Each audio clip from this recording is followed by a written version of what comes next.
We may all be familiar with the challenges posed by those who struggle with intimacy, seemingly unable to share their genuine feelings. However, it's easy to overlook the equally significant problem on the opposite end of the spectrum. The oversharers whose yearning for closeness eclipses their concern for personal boundaries. In a touching attempt to captivate others' attention, they divulge secrets within minutes of a new encounter that would have been better taken to the grave. This isn't to deny the entertainment value oversharers bring to social interactions. They're unlikely to discuss economic downturns or their latest vacation destination. For them, human connection is about getting to the core of things.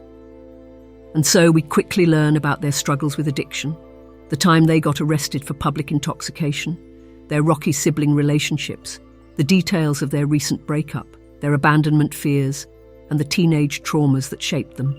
But here's the problem. These revelations take a toll on the oversharers themselves. An evening of amusement is often followed by a shame-filled morning once the laughter has faded. They feel as though an impulse they don't identify with drove them. A desire to invite others into their innermost selves without the ability to impose even the most basic limits on who those people might be. A painful developmental history often underlies this compulsion. We overshare when we've experienced too much loneliness. We fail to recognize the dangers of overexposure when we've grown up in environments where genuine, authentic communication is scarce. We rush to confess because no one taught us a balanced, composed path to intimacy.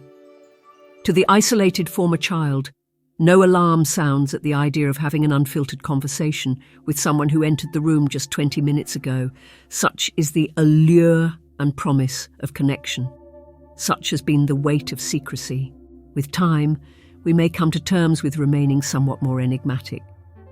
We might more carefully consider the benefits of a fleeting rush of disclosure against the more enduring rewards of emotional safety. We may choose to share very little about our experiences in love, health, or work with only a select few, not out of unkindness or a desire to be dull, but because our primary goal has become self-care. We are not obligated to answer every intrusive question, nor are we required to inquire about personal matters. It's perfectly fine if, during our conversation, we are still talking about someone's recent vacation or their preferred style of shoes after the main course. We aren't inherently boring for engaging in many a tedious conversation.